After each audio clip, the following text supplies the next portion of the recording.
Like, is this the end of our YouTube channel? I don't really know how to keep going when you lose 7 weeks of footage. It's a bit of a punch in the guts. What happened is the logic board inside fried. Thankfully, have little clips of footage that we can try and compile something to get you guys up to speed. So as we began to wrap things up in the United States, which just like blew our mind that we were already doing our second border crossing, the universe had other plans. Holy shit! What is going on? Smoke! I'm Kate, and this is my husband Mick. Our kids, Thomas and Bentley. 5 years ago, we had this crazy idea to travel the world with our kids, and never did we imagine our mode of transportation would be a sailboat. These are my parents. It's been their lifelong dream to sail across oceans. And so together, a dream was born. Come along with us as we learn, laugh, I play with boats. and explore.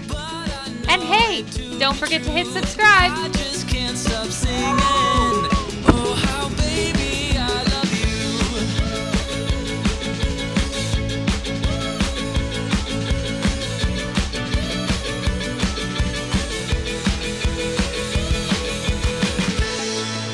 So we're just sitting here trying to figure out exactly what to do with this video. If you missed last week's short little update, you should go back and watch it. Basically, we lost a hard drive with 6 months of footage, and 7 weeks of that had not been compiled into videos yet and put on YouTube. Ding, ding, ding. So we have this huge, awkward gap in our footage. So we're trying to figure out how to fill that. It's a big gap. It is a big gap. It's half a country. Yeah, and also some of our most epic moments. When we left the States and we crossed into Mexico and we sailed down the Pacific Baja, we had some of the best sailing we've ever had. Okay, With the restart. the battery just died on the camera. But I think what I was saying was, it's really unfortunate because when we left Southern California and sailed down the Pacific Baja, I personally feel like that was the most best. epic, amazing portion of our trip. We had some of the best sailing. I feel like we grew so much as sailors. We got really good at night passages as a really family. good. They just became so enjoyable. I couldn't do anything apart from just stare at the sky and the sails. It was really nice. Yeah. So we're going to take you back in time and use a few little clips and some great storytelling to get you up to speed. Our first stop after Redondo Beach was Catalina Island, which is one of the Channel Islands. The biggest. The biggest. And the most touristy. Yeah, it which sure we was. suddenly got quite warm. I had to take off my jeans and my fleece and put on my floral. You boys too. Had to get in your boardies? What are you doing? Well, I'm just looking ahead. It looks like there's a bunch of kelp. And there are golf carts everywhere. The golf carts were cars. We loved that, didn't we? Yeah, we Instead thought of it was cars on the hilarious. road, they mostly had golf carts. We'll show you Supermarket the was video all of full that. of golf carts. It was so cool. The town is so unique. It's almost like it transports you to some European village. It definitely did not feel like we were in Southern California. No, the colours of the houses and buildings and signs, everything was just really Beautiful architecture. neat. This was also our first time using a mooring ball with a stern weight. It's a very interesting process. You arrive and you wait outside of the anchorage. Just bop around. The harbor master comes and meets you and assigns you a mooring ball number. And then you have to like weave through all the boats, find your mooring. Yeah, the whole mooring field was kind of like a big grid system, so you'd have almost like a hallway and then 40 boats and then another hallway and 40 boats. This method allows the anchorage to hold a ton of boats because everyone is moored in a perfect little grid, kind of like a parking lot. Once you successfully find your mooring ball number, there's a pole floating in the water. You pick it up, and that's attached to a line that attaches to your bow cleat. You then run a spreader line down the length of your boat and pull the stern line tight, which is attached to a weight on the ocean floor. I'd never seen anything like it. It's very organized. I can't believe how many boats they fit in there, and we were there during off-season too. So in high season, I just can't even imagine how full and busy it would be. The kids had an amazing time in Avalon. We met up with some other kid boats that we've met along our trip. Speaking of kids, Are you gonna join us? Cool, man. Do you want to tell us about Catalina? We had such a good time there, didn't we? Yeah, well, whole week of, Kid boats. yeah, And what else did we do there? What was- Halloween. Halloween! I don't know where everybody came from on that There was island. a parade down the main Oh, street. there's hundreds of people there. And then That was crazy. it was crazy. And then our friends on Jackdaw organized, along with all the other boats that we knew in the anchorage, a kid Halloween boat trick-or-treating. And so the kids literally paddled from boat to boat and trick-or-treated. And it was so, so special. We also got a trick-or-treat back from the end of the parade all the way back to the dinghy dock. Instead of getting a bunch of individual candies, we got like some big candies. Yeah, you got some. Okay, They got a good and then the haul. worst one was the Mexican candy. If you like Mexican candy, that's okay. All four of us, me, Bentley, Helen, and Benji, all tried it and we hated it. It was and then we weird. gave it to Dad and he was like, We did have a couple people say, when you go there, can you like touch on a few points, because we want to go there, we want to know what areas to explore. We didn't explore the island. We just went straight to the major town, to that anchorage in Avalon, and that was it. We stayed there for the week, and that was always a plan, because we knew there was going to be a lot of other cruises that we liked in the area, and we just wanted to relax and just have a good time there, swim in the And- water, beach, yeah. They had an amazing deal of pay for 2 nights, get an additional 5 for free. Because it was off season, we only paid for 2 nights and we got to stay for 7. Now, when we left Catalina, we were heading back to Newport, back to Southern California, and there was a secondhand marine store called Minnie's. Have you ever heard of Minnie's Marine? No, me either. But suddenly it was decided that we had to check this marine consignment store out. The only catch is they're only open a couple days a week, and in order for us to make it on a day they're open, we had to wake up at the butt crack of dawn and get from Catalina to Newport Beach. Coffee, fresh muffins. Oh, the muffin's so hot it's burning my hand. All is well with the world, and we're on track to be in Newport Beach before lunch, so we should make it to Minnie's no problem. Fresh muffin delivery, sir. It's hot, careful. Oh, those muffins smell good.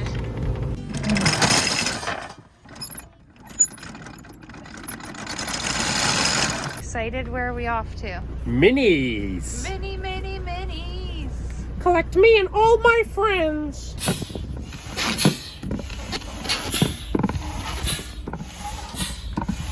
You're our official dinghy pumper, aren't you? Sure is. Nice get job. paid. You don't get paid, but you get to sail around the world. That's your payment. 25 cents a tube.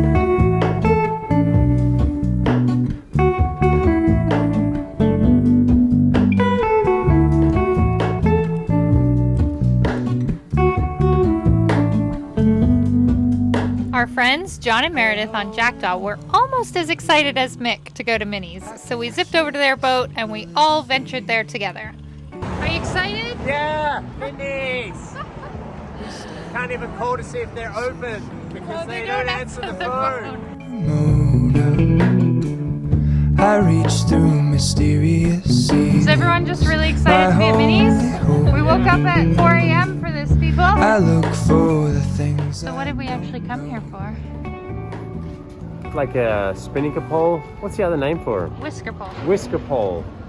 Just to hold our jib out in light winds and when it's right behind us, because when the wind's right behind you, if it's not strong enough and with the wavy seas, it kind of keeps backing itself. So If anyone wants to do this trip, do not leave the Pacific Northwest without a whisker pole. yeah. You sail downwind 90% of the time. So being able to pole out a head sail so it's not smacking around, it just stays out, was just... We couldn't sail downwind well at all. So we always ended up jibing or motoring because we just couldn't get our downwind sailing working for us. Do you know what size you need? Yeah, they say to measure from the base of your mast to the bow and then add like a foot or so. So we're looking for like a 12, 13 foot pole. Is there anything in that size? Yeah, there is. Oh, good. This one's 11. How are we going to get back to the boat? Well, this is what we came here for, so don't not get it. I got up at 4 a.m. for this.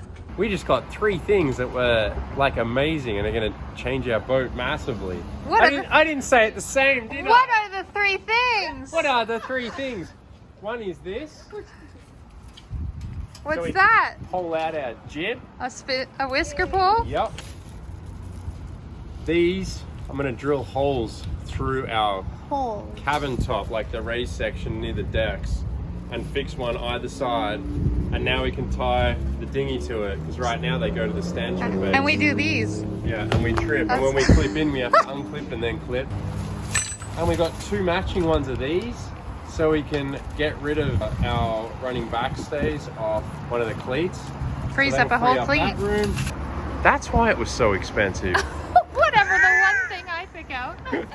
What's this? That's good, mate. That was free. Yeah. And your t-shirt was free. I got a free t-shirt. We are all hard at work. Getting ready to depart the US in a couple weeks. We're in Newport Beach right now. And it's really cool here. We're anchored at a free anchorage. There's public docks everywhere. I'm surprised this isn't a more common place for cruisers to stop. Newport Beach sort of has a pretentious rap. Okay, we just drove past one of these houses just behind me that had a for sale sign on it, so I looked it up. You will never guess how much it was. Like, I thought, oh, they're probably $5 million houses or something. How much was it, Mick? 29. $29 million. That is what the listing said, right? What? But this anchorage is so quiet. It's us and our friends on Jackdaw, and that's it, I think, unless more boats arrived. And then there's dinghy docks everywhere. Everything's walking and accessible. We're very stoked to be here. So as we began to wrap things up in the United States, which just like blew our mind that we were already doing our 2nd border crossing, we had a few projects that we needed to wrap up. Previously, we noticed a small break in one of the threads of our shrouds. Mick is amazing at inspecting all of our rigging regularly, and he was able to spot a teeny crack. Any cracks in rigging can be pretty serious, so it was high on our list to get our 4 shrouds replaced ASAP. We made our way to Mission Beach just outside of San Diego to have this work done, and on our way to Mission, we had some of the best dolphin visits we've had the entire trip. They were with us for so long, and the water was so clear, we got amazing underwater footage of them with the GoPro. But unfortunately, all that footage has been lost. Here's a couple of clips from my iPhone anyway. And alright, I'll try to stop whining about all the lost footage now. Oh, look at all this! Look at them! You guys, what a show!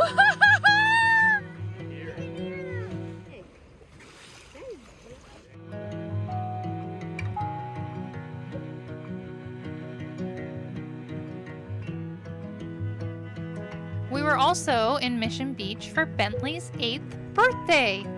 Where are we going, Bentley? To get a haircut. Birthday haircut! Are you feeling sad about it? Sorta. I know, you always want to do this and then you feel nervous. Do you still want to do it? Yeah. Okay, do a spin. Let's see this hair. What? There's so much of it! All right, let's go do this.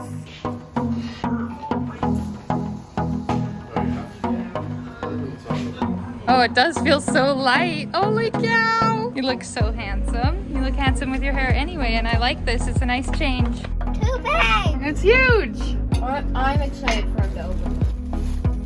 Really cool. Those hoopers are awesome. Yeah. We had a killer day at a small theme park called Belmont Park. Bentley rode his first big roller coaster, and my mom and dad drove in to surprise the boys. Okay, I haven't mentioned anything about this. What is our secret? What are you doing here? We're back! They tried to get rid of us, but we came back. So it's like 8 o'clock at night or something. I don't really know. We've been driving for 12 hours. What? Well, no, that's not true. We haven't been But it was driving. a 5-hour drive. We left our hotel in Berkeley at 8 a.m. This is brutal. 2 hours by BART and train. What's a BART? Bay Area Rapid Transit. Oh, To okay. get to, well, an hour and a half to get to San Francisco Airport, then half hour to organize. Okay, the hold car. on. We have to back up. You were in San Francisco looking at a boat. We were looking at a boat. We're gonna surprise the boys. We that are you're going to here. surprise the boys because they didn't think we were going to see each other until next year in Mexico. Yeah, and they're gonna be really excited. I'm excited.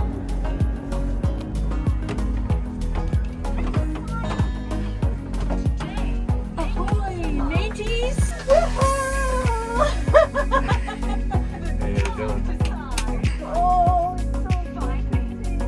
In this boat for the night.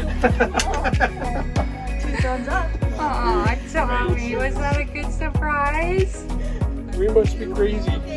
We drove for 12 hours to get to you today. Right across from the theme park is like the best bodyboarding Huge beach surf beach. ever. Yeah, it was an epic time.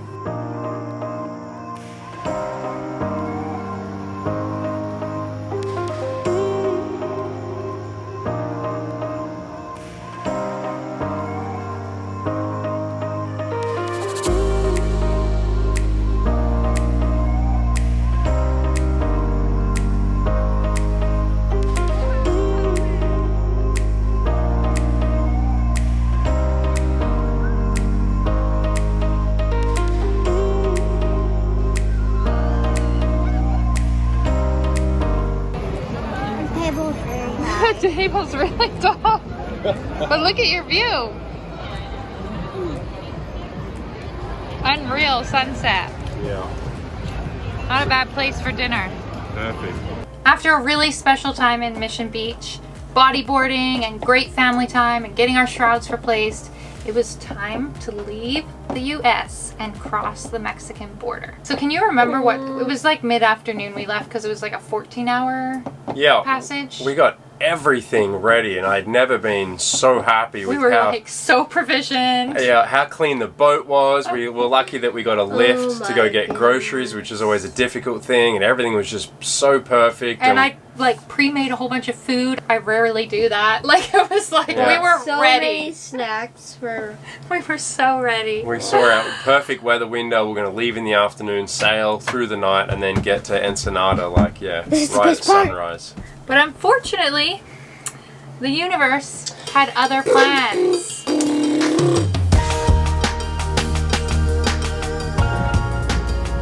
So tell me what's going on. The alternator's still playing up. When we started it, before we pulled the anchor up, everything was fine. Then we switched it off to pull the anchor up, turned it back on, and I was up here until I checked, and it seems to be running intermittently. Volts go from 12.8 to 13, back to 12.8. Just annoying, really. We changed the The fuse. and Yeah. we've checked all the wire connections, Mhm. and everything seemed fine. Everything seemed fine. Maybe pull it off, check it out. The alternator off? Yeah. So we'll do that in Mexico, or are you wanting to go turn back? I don't really want to turn back. I don't know what I'm waiting for, or I don't know why I'm not just thinking to, yeah, let's just turn around and fix it.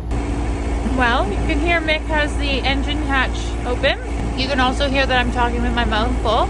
You can see a beautiful sunset and my crazy hair. You know, it's gonna be a great night.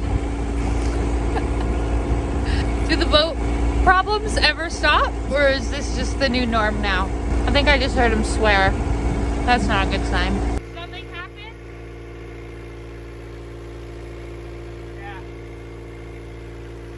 False alarm, he just had a toe cramp. So we're trying to decide what to do, if we should continue on to Ensenada or pull out in San Diego, which now, what are we, an hour from San Diego probably? Yeah. But we'll arrive at dark because it gets dark at 5:30 right now. Mick tried to run some tests just with a voltmeter to see if the alternator was what, getting power, sending power? Just to see if it was sending power, and it didn't look like it when I was doing it anyway. But then we watched the volts on the battery, Kind of go up and down within 0.2 of a volt, so... so it's like it kind of works and then it stops working. It's very weird. We're about to have an unreal sunset. Unreal. Look at that. Best one yet, I'd say. Bye, sun. As the sun set, we made the decision to play it safe and pull in to San Diego. Holy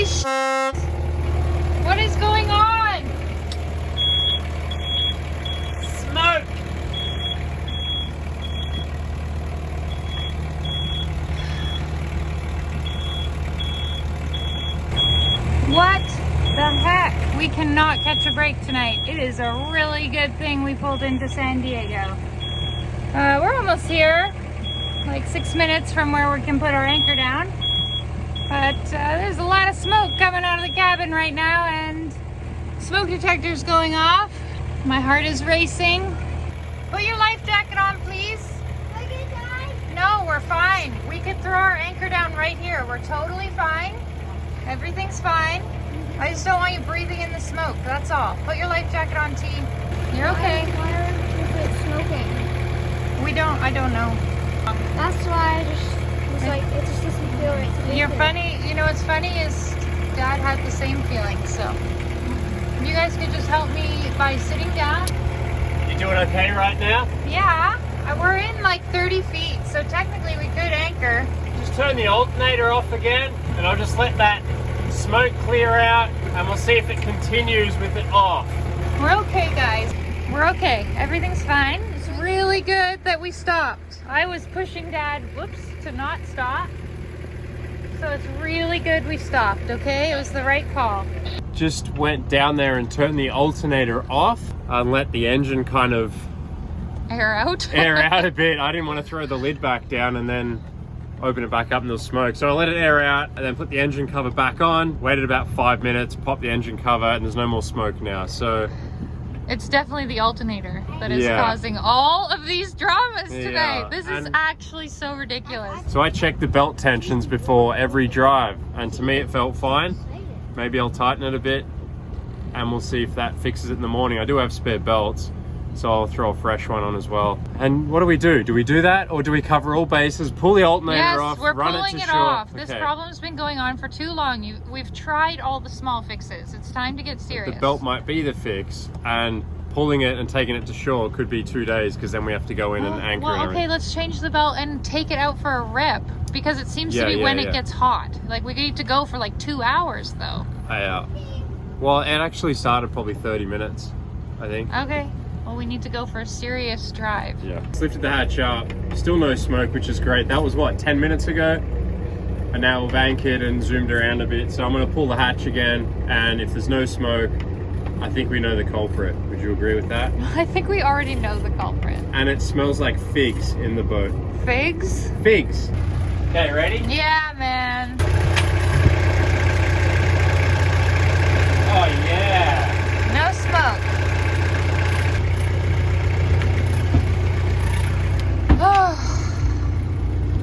Best thing to do, switch everything off, have a good night's rest, and troubleshoot tomorrow. Would you agree with that? Yeah, I agree. Well, I would say we've come a long way because we're both laughing and in good spirits. No one lost their cool. We were very calm through all that, even when it appeared that we were on fire. I actually felt calm through it, Mick. Like, that's a big deal for me. Yeah, well done. Anyway, that was hilarious. And now, universe, thank you. We are aware we should not be going to Mexico. We're not going, okay? We get your point. Today. Today. We're not going today. We get it. Mick, it was 1000% the right call to stop. Imagine if that all happened just as we crossed the border outside of Tijuana. That would have been real exciting. All I was worried about when we were deciding whether to come in or keep going is I didn't want anything else to go wrong and just be exhausted and having to deal with it. We learnt that real quick. On our first On our passage. first night. Yeah. The simplest things to solve when you're really tired are not solvable, and you have to be rested. And we didn't really feel super rested before we left. I wouldn't have slept even when Kate was on shift, knowing that there was a potential problem. So I'm really glad we stopped. Good call. You too, you helped. Okay, well, sorry guys. No Mexico excitement in this We've episode. got beer. It's looking like... Yeah, We've got beer.